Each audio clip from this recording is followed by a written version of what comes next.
Growing up, I didn't know that an animator was an actual job. It's a mixture of circumstance and determination. Because I began freelancing when I was just in university. This year was pretty small. I knew that I had to start pretty early to, make a name for myself and to try to get out there. I've had a short featured with the local team on Sesame Street, as well as had a few films that I've worked on screened at local film festivals such as Shortlist. I was kind of hesitant because I was really stressed out, but I always have this thing where I say, you know what?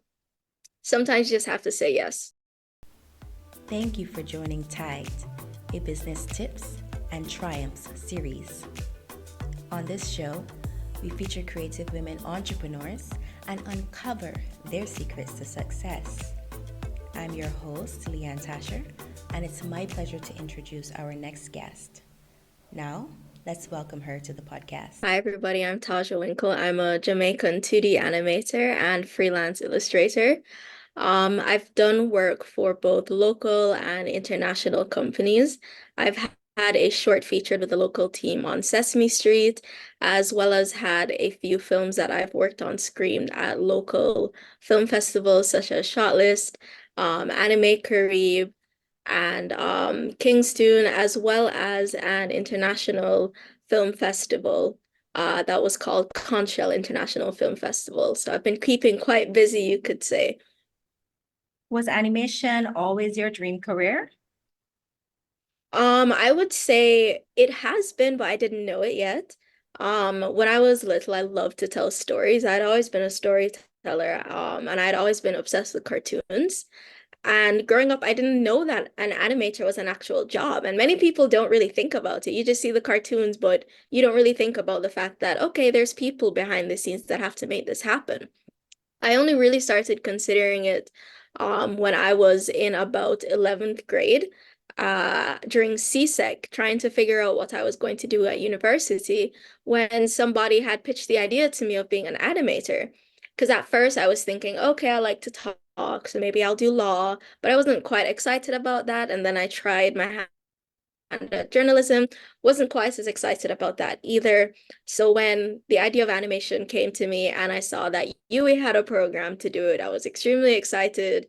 And I decided, yeah, after sixth form, I'm gonna just head straight for it and get this done. So I didn't always know that's what I wanted to do, but I think deep down, this is the path that I was meant to take. What about your personal circle? When you said, okay, I am going to pursue animation as a career, did your friends and family understand your vision? Did they support you? So my friends, at first, they didn't quite know what an animator was because, we're young and in high school, and it's not a job that you hear come up very often, especially not like at a career fair. So it did take a bit of explaining to do with them. And once I told them, they said, "Oh, that's perfect for you. That's absolutely perfect." And as usual for my family, their main concern is that how are you going to make a living for yourself? I mean, it's a job I've never heard before because they're pretty old school. So their biggest concern was just making sure that I was able to, use it to chart a way for myself. And that was also part of the reason I was so determined to start early, because I knew that it was going to be a pretty difficult road. And it's quite an unconventional career path. So I was supported, but also, lots of curious questions about what are you going to do with this thing once you get it? I can understand that. And I think that is a very common thing when you're pursuing something in the arts. It's you Mhm. always get that kind of side eye, like, are you sure about this? Because the traditional jobs offer that security and stability. So I think it's great that you started young. So when did you graduate from university? Sure. So I graduated in 2021. During the midst of the pandemic, I always joke that I walked down the aisle virtually just in my pajamas on Zoom. So yeah, I did graduate in 2021, but for me, it felt like it didn't really feel as if I had left school. What it felt like, it was just I had completed parts of my journey while I was already on the main course. Right. That's how it had felt to me once I graduated. And you just dived right in because between 2021 and now, your resume, your portfolio looks very, very impressive. You have a lot of big names on there. The one that stood out to me was Sesame Street because that's a show that I Mhm. used to watch when I was a kid. So, what was that experience like? Would you consider that to be your first big break? Sure. I would consider it to be my first big break. I was actually approached by a local animator, George Hay, with the idea. There was a competition being held by a local animation festival called KingstOOn to be able to write up a pitch for Sesame Street for one of their number blocks. And George approached me when I was in the midst of my final year and I was doing my final year showcase, and I was extremely stressed. And he came to me and said, "Hey, I want you on my team for this." And I was kind of hesitant because I was really stressed out. But I always have this thing where I say, you know what? Sometimes you just have to say yes. So I said, sure, why not? It couldn't hurt to try. So George, myself, and one of my classmates named Siobhan Irving, we formed a team and we came up with a pitch together. And once we were successful, it was mind-blowing.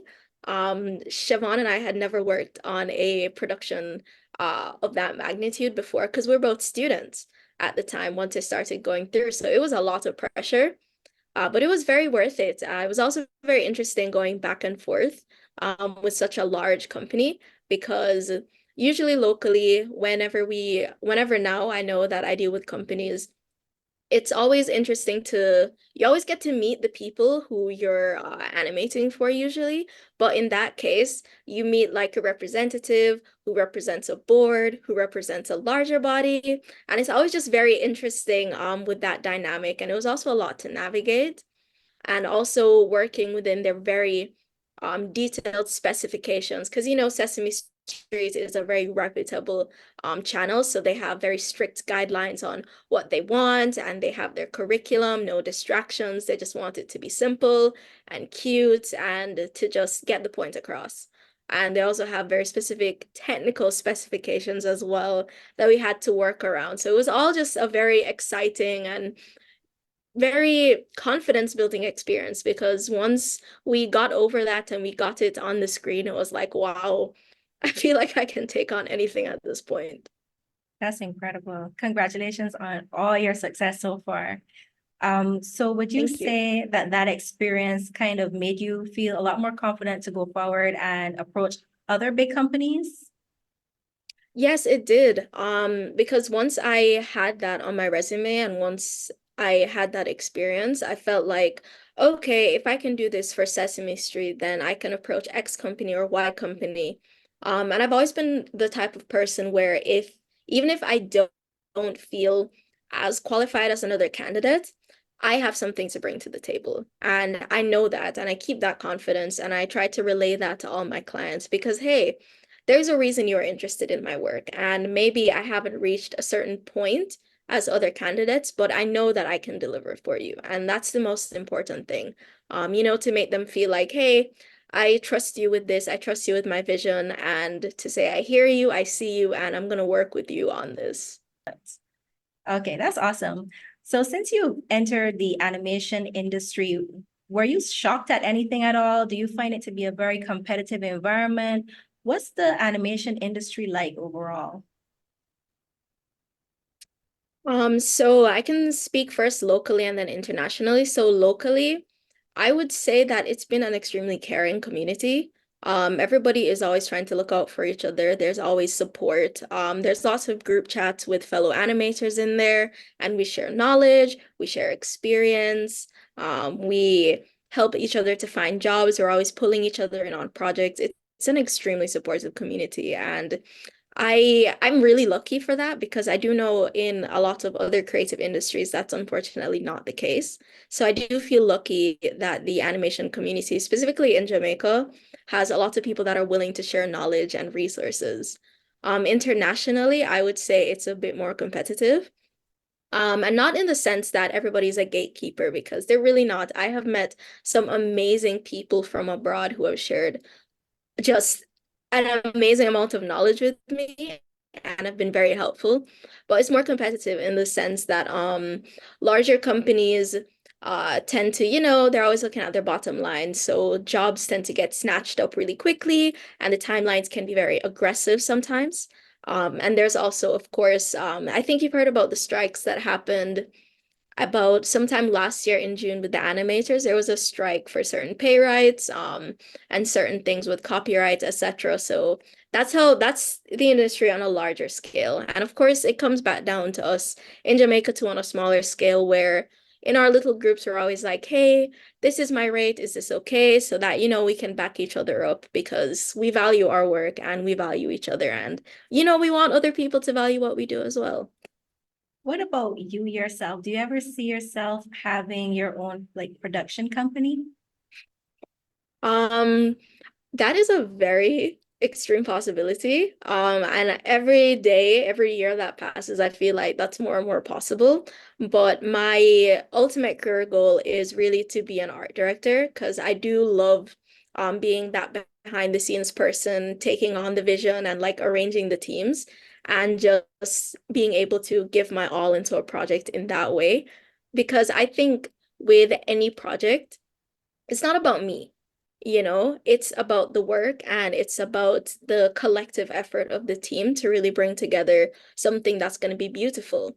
And I think that art that's not driven by that kind of ego, but that's driven by community is always like a much better received product than art that's just driven by, oh, I'm this person and I'm gonna do it my way. And if it's my way, it has to be my way. And if anybody else comes in, they can just go away because they're not important. That is something that I don't see myself doing. But as an art director, I see myself bringing teams together and maybe ultimately even having my own company. Who knows what And the future can bring? I'm just 24 after all. do you find that you're naturally business savvy, or do you like how did you build your business skills? Because you have the creativity already is innate for you, but Hmm. managing the business side of things, how did you become familiar with managing a business actually? Because you're a business. So it's a mixture of things. In high school, I knew that I wanted to have a very diverse background. So I did subjects in economics as well as management of business. And I also focused on sociology as well because I wanted to know things about society and just how, in general, those hierarchies and those teams operate. And on top of that, after high school, I also delved into doing a few more courses. So I got a digital marketing certificate from Google, as well as a certification from a local college called Heart, for digital marketing.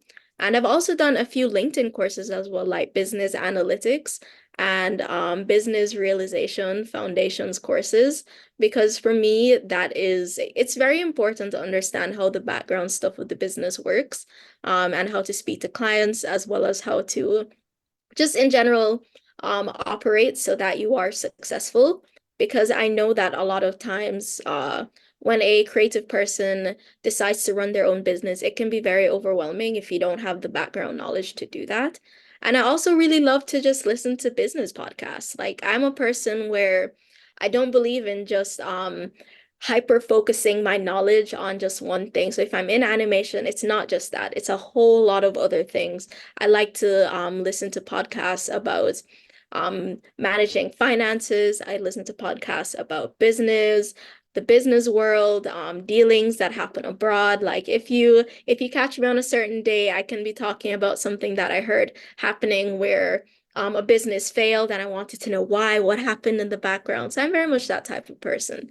But of course, I also have to lean on support from my mentors, as well as Google things because Google is free. I mean, sometimes I'll have to go, hey, Google, what's a profit and loss analysis?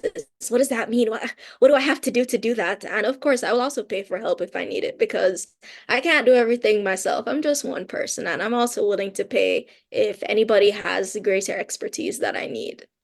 Spoken like a true millionaire or billionaire. Oh my. What how do you market yourself? How do you make sure that people know, okay, here is a great place that you can get your animation done. It's professional. How do you put yourself out there? Sure. So, social media is where I started, and it's been my main channel. And how I do that is I post my work, and I post my work in such a way where it's not just everything I do, but it's the niche that I'm in. So if you follow me, you'll realize that I post a lot of content surrounding children, specifically from ages I would say 6 up to 12. That's what a lot of my animations and my illustrations focus on. So I make sure that I have a consistent brand in terms of that, so that when people look at my page, they go, okay, this is what she does. Very cool at first glance. And I also make sure that whenever I post as well on Twitter, I thank people who have been there for me. I make sure that I'm always like reposting other people's art. I make sure that I talk to people about what I do, and I always carry business cards in my purse as well, just in case, I'm talking to anybody and the topic comes up. Because I believe that the most valuable type of marketing is word of mouth. And if somebody recommends you, I mean, that's honestly how a lot of my stuff got started. Somebody recommended me to someone else, and then, that got the ball rolling. And I think that is really valuable. So I will never underestimate that. I'll always try to make the experience that people have with me a very smooth one. Um, and I always try to make sure that they feel satisfied at the end of our interactions, and that I will support what they do following, anything that I make for them. Like if I'm animating a show for you, give me updates so I can post it to my people so that they can support you as well, because I think the interaction doesn't just end once I give you the work. It's a relationship. And like any relationship, it takes a lot of dedication, and it takes a lot of follow-up and a lot of care for the person behind the art, because we're not machines, we're people. So I love that's how that I like to focus on it. very human element, especially as time goes on. A lot of artificial intelligence is now generating art. So you're really keeping that human relationship being the focal point. So that's really good. What Mhm. about your choice of niche? I know you have a passion for animation, Mhm. but is the children's niche one of the most lucrative? What would you say is one of the most lucrative areas to be in terms of animation? I would say it is, because a lot of animated shows are rated for children.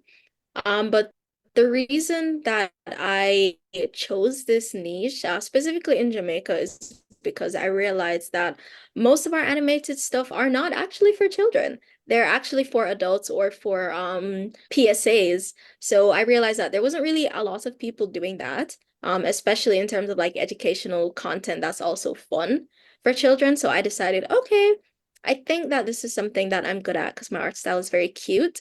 So I said, all right, people always want children's books. People always want little stuff for their children because we do love our children out here. And I know that we want to have entertainment that reflects our own culture and our own values and isn't just necessarily something that, comes from abroad and then we get it here. We want to see stuff that reflects our own society. So I said, all right, cool. I think that this is something that I could get behind. So I really dug my heels into that. And despite the fact that I didn't really see a lot of people doing that around me, I decided to take a risk on it and chart my way forward that way. And I think it's been pretty successful so far. So I'm gonna just keep chugging along with that. You know what I find very interesting?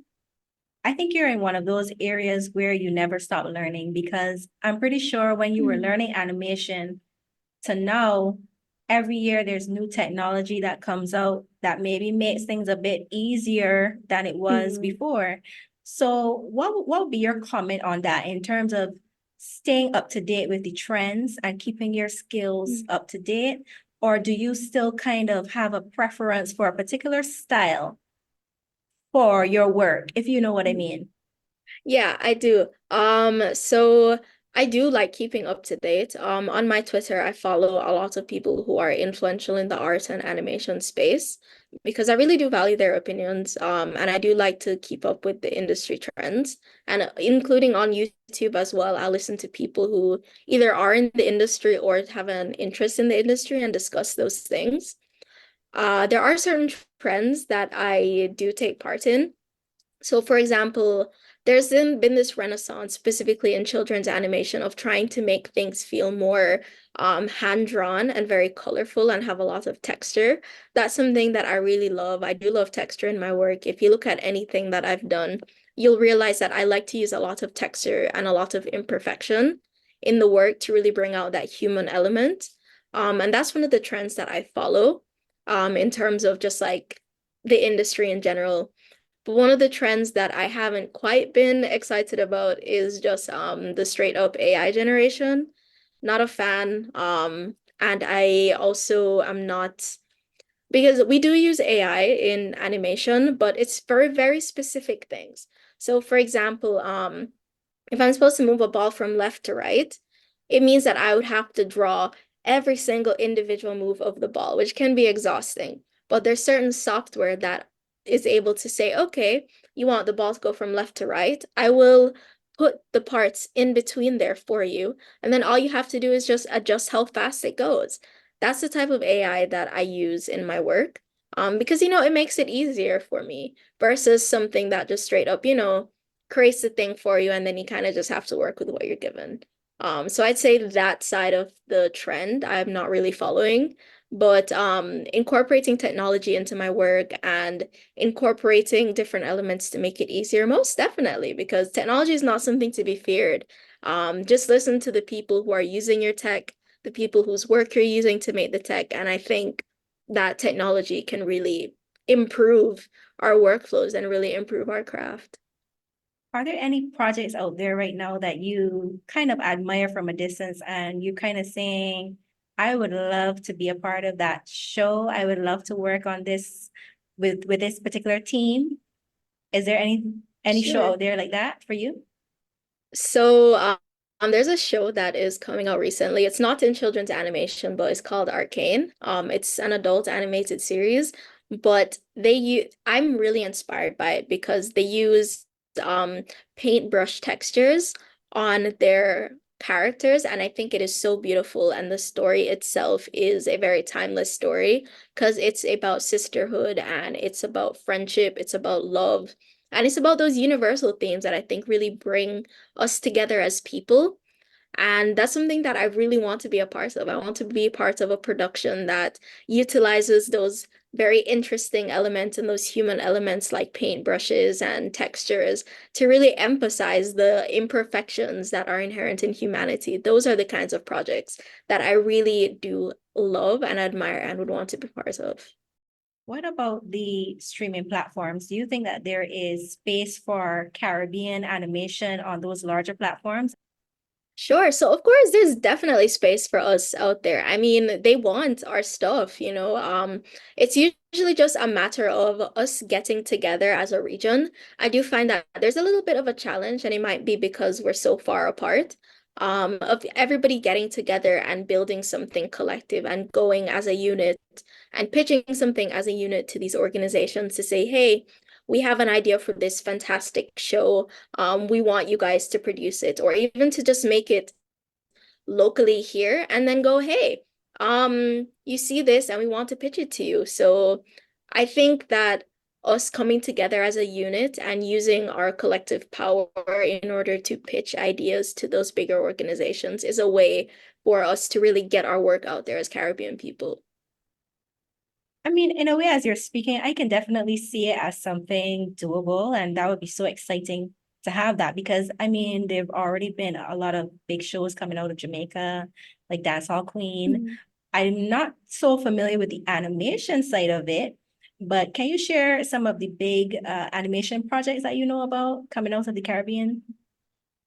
Sure. So, there is a local studio called Listen Me that does a lot of amazing animations.